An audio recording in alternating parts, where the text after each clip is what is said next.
Oke, di sini kita langsung saja untuk membahas tentang penjumlahan secara keseluruhan. File dalam bentuk Excel juga link downloadnya sudah disiapkan di link deskripsi.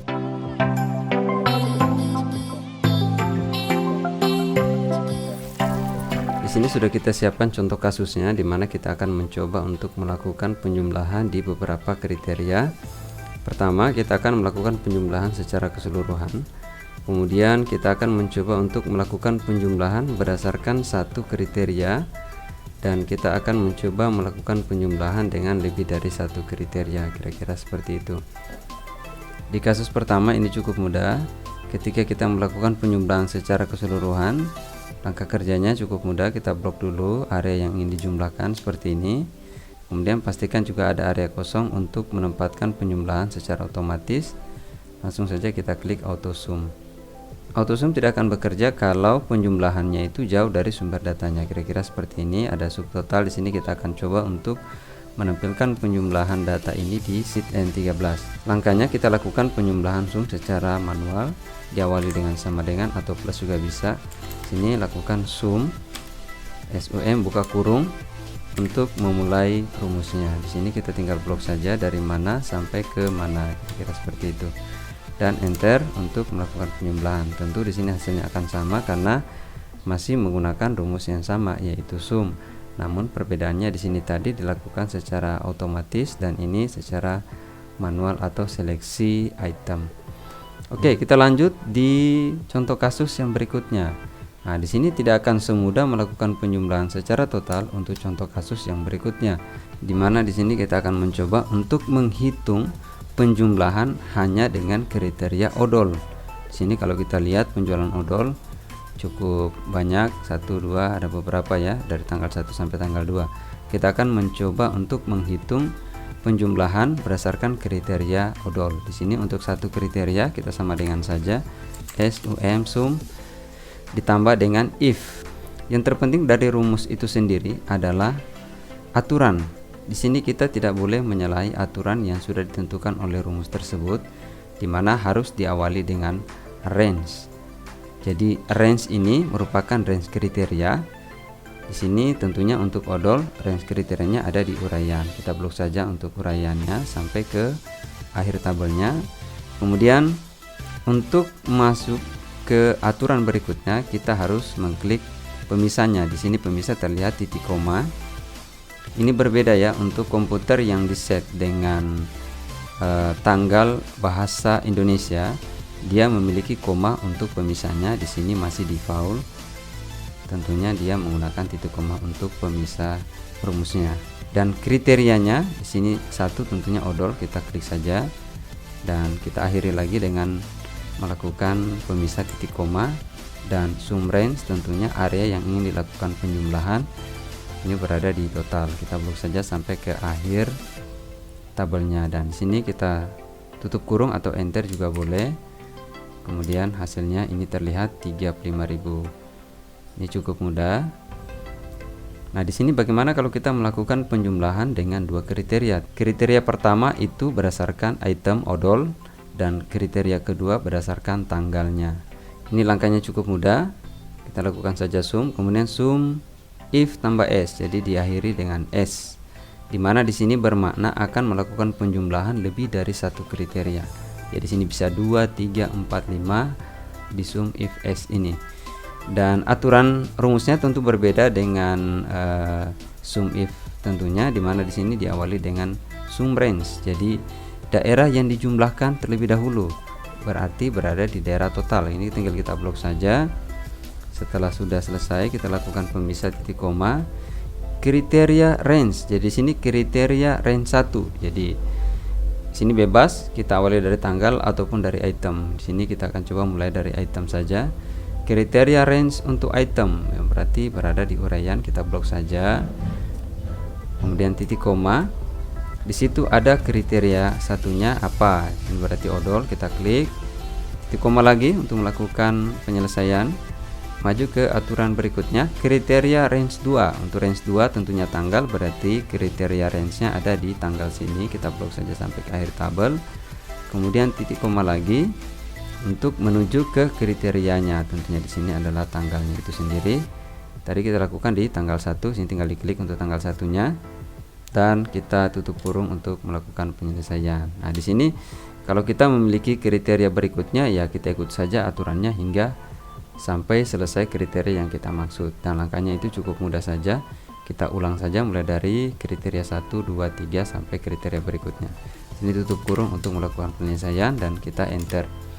Nah, hasilnya terlihat untuk pertanggal 1, sini kalau kita klik untuk pertanggal 1, odol pertanggal 1 itu penjumlahannya 5.000, dan di sini kalau kita lihat pertanggal 1 sampai sini ya, ada odol 3 kali penjualan odol 10 5.000, berarti tepat ya di 25.000, dan kita lakukan enter tidak menampilkan apa-apa, berarti rumus yang kita susun itu kemungkinan besar itu tidak akan keliru.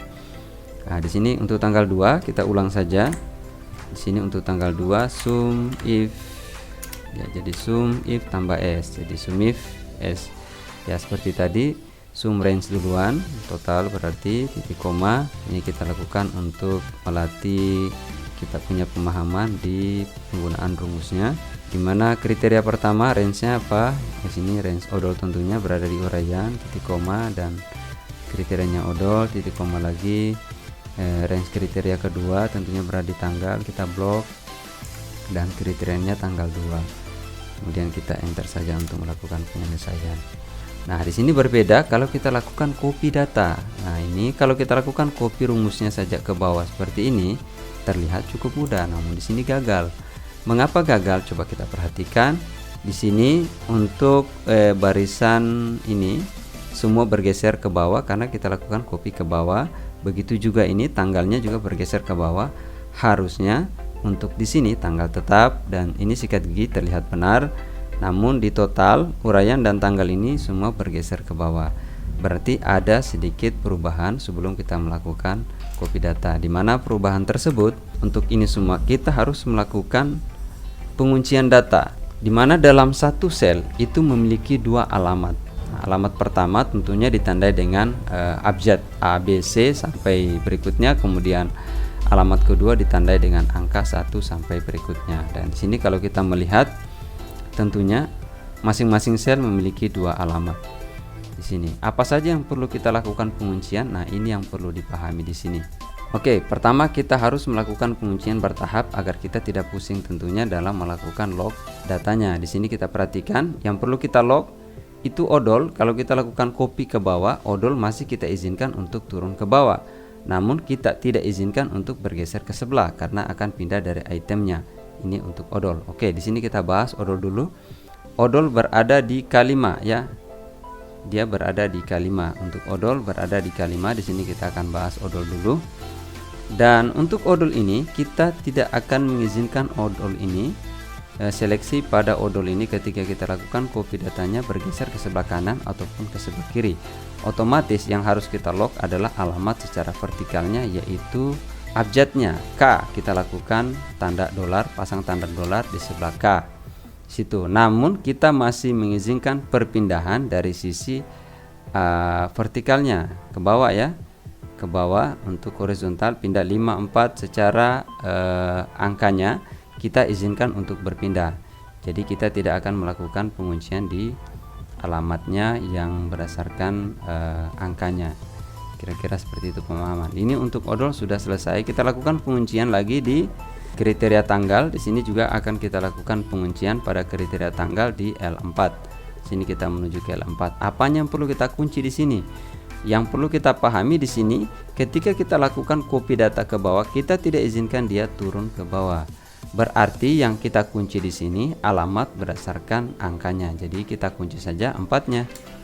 Karena angka yang dimiliki adalah 4. Namun secara horizontalnya kita izinkan dia berpindah ke sebelah, kira-kira seperti itu.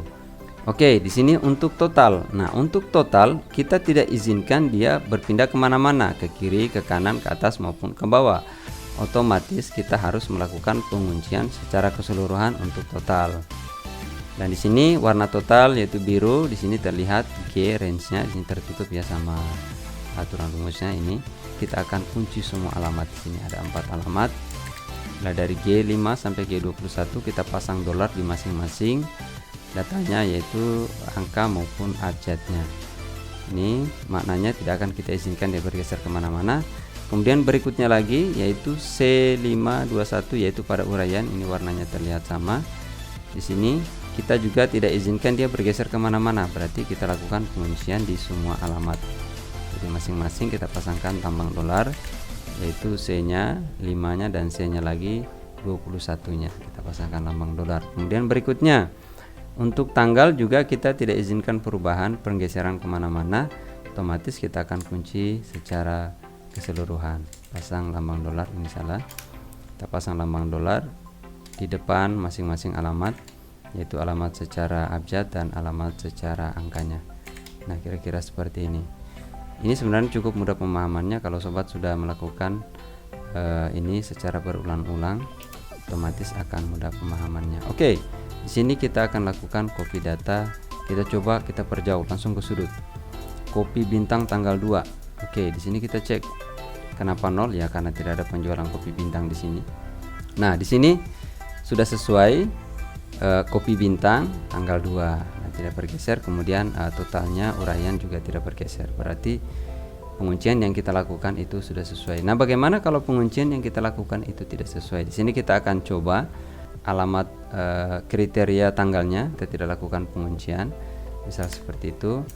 Dan di sini kalau kita lakukan copy data ke bawah sini, misal susu Indomilk, ini terlihat, nah kriterianya pindah ke bawah, gagal berarti. Dan yang lainnya sudah benar karena kita lakukan penguncian. Nah, untuk itu kita harus melakukan penguncian tepat. Bagaimana kalau lakukan penguncian yang salah? Misal di sini, kita kunci alamat sel abjad, kita lakukan penguncian di L-nya. Ini maknanya kalau kita lakukan copy data ke sebelah, maknanya alamat secara vertikalnya atau abjadnya tidak kita lakukan perpindahan. Untuk itu dia tidak akan berpindah ke sebelah, namun dia masih diizinkan untuk berpindah ke bawah karena di sini alamat dalam bentuk angkanya tidak kita lakukan lock atau penguncian. Itu makna pembahasannya kalau kita lakukan kesalahan penguncian, kira-kira seperti itu yang terjadi. Dan di sini yang benarnya yang dikunci adalah angkanya, yaitu 4. Kita lakukan lock di situ. Dan ini kalau kita lakukan copy data secara keseluruhan, ya tentunya juga terlihat aman. Ini sudah oke dan ini sudah oke, berarti penguncian yang kita lakukan sudah benar. Di sini untuk memastikan, coba kita lakukan penjumlahan secara keseluruhan. Ini kita blok semua saja untuk kita lakukan penjumlahan secara keseluruhan. Hasilnya juga sama, berarti rumus yang kita lakukan ini sudah benar. Ini kita tutup. Untuk total, nah ini tadinya kita lakukan total berdasarkan item, ya, item odol. Tentunya juga benar. Kalau di sini kita lakukan penjumlahan, misal di sini kita zoom, penjumlahan berdasarkan odol per tanggalnya, tentu benar juga berdasarkan odol per tanggalnya. Itu di sini kalau kita lakukan penjumlahan dengan menggunakan kriteria misal seperti ini odol, ya tentunya kita harus lakukan penguncian yang tepat juga, dimana untuk ini dan ini kita tidak izinkan bergeser, pasang tanggal, pasang lambang dolar ya di semua sisi. Untuk ini dan ini tentunya warnanya harus sama seperti ini. Kita pasang lambang dolar sebagai bentuk kita melakukan penguncian. Dan ini untuk item kita kunci hanya sisi K-nya karena kita masih mengizinkan dia berpindah dari angka 5 ke angka 6, 7 dan sebagainya. Otomatis untuk halaman dari sisi angkanya tidak kita lakukan perubahan. Abjadnya K yang kita lakukan penguncian.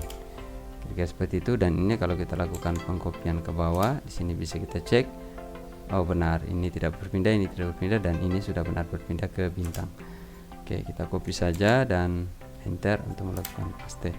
Di sini juga bisa kita lakukan pengecekan, misal kita zoom untuk memastikan apakah ini sudah benar atau keliru. Kita sandingkan tentunya dengan penjumlahan secara total langsung lewat totalnya sini, dan sama juga otomatis di sini sudah aman. Nah, ini itu ada 3 kasus dalam penjumlahan dan masih ada 1 kasus lagi untuk penjumlahan. Di sini akan kita tambahkan, dan di sini kita akan bikin 1 kasus lagi, dimana kita akan coba menggunakan filter, ya, data filter. Apa sih fungsi filter ini? Dan di sini kita akan perlihatkan fungsi filter ini mampu melakukan penampilan data berdasarkan data yang kita lakukan filter. Misal di sini, oke, untuk uraian kita filter, Kita mau ditampilkan saja odol. Oh, terlihat. Jadi odol terlihat di sini tanggal 1 dan tanggal 2 penjualan odol. Ya, namun total yang dihasilkan masih 101. Nah, di sini. Ya, artinya untuk sum seperti ini akan melakukan penjumlahan secara keseluruhan. Walaupun datanya sudah kita lakukan filter seperti ini, totalnya masih tetap secara keseluruhan. Dan kali ini kita akan mencoba untuk melakukan jumlah berdasarkan data yang ditampilkan oleh filter. Ini perbedaannya.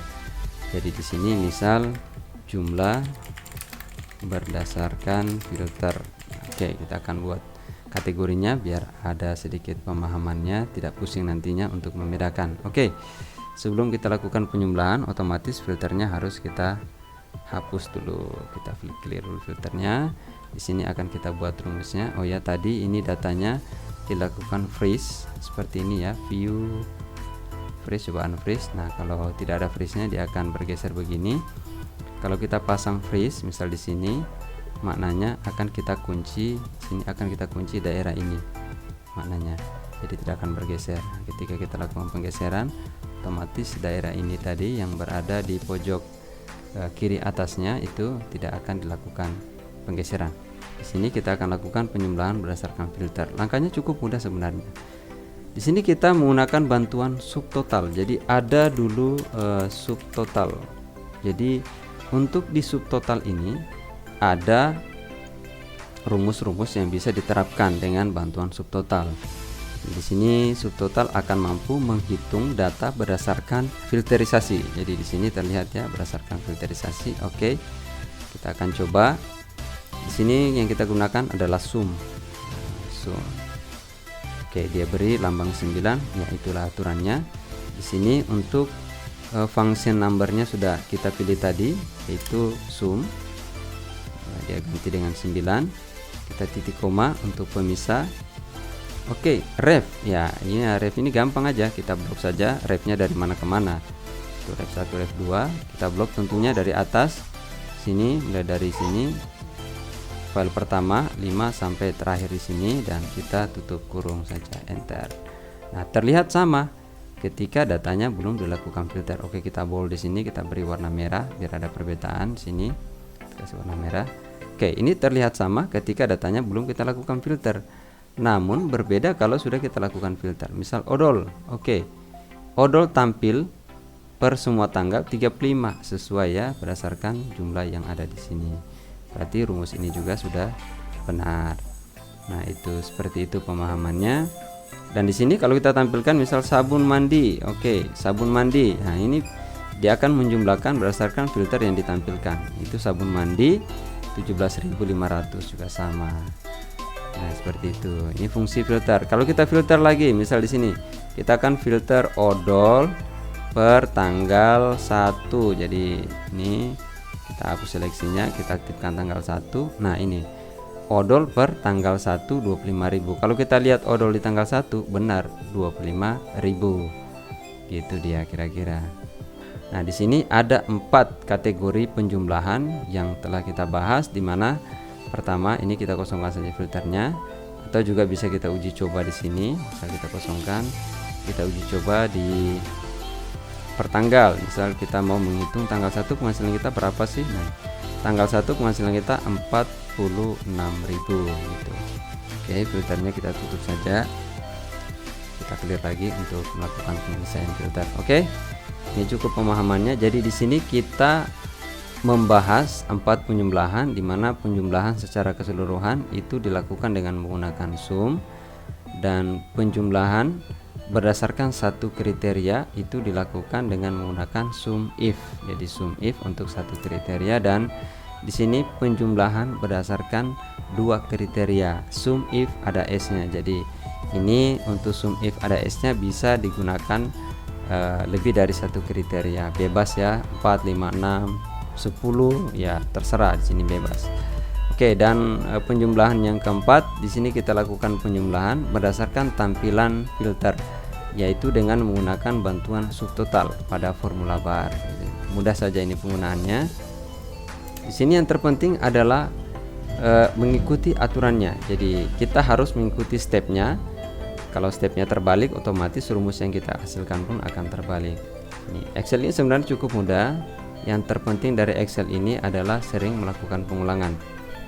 Kalau kita baru belajar, ya selesai kursus pun pasti akan lupa ketika berbulan-bulan sudah tidak kita sentuh ini programnya, tentunya akan seperti itu. Pacu belajarnya, sering melakukan pengulangan itu adalah kunci untuk memahami lebih dalam tentang rumusnya. Oke, salam 10 jari dari saya Habib Bansel, dan tetap kreatif.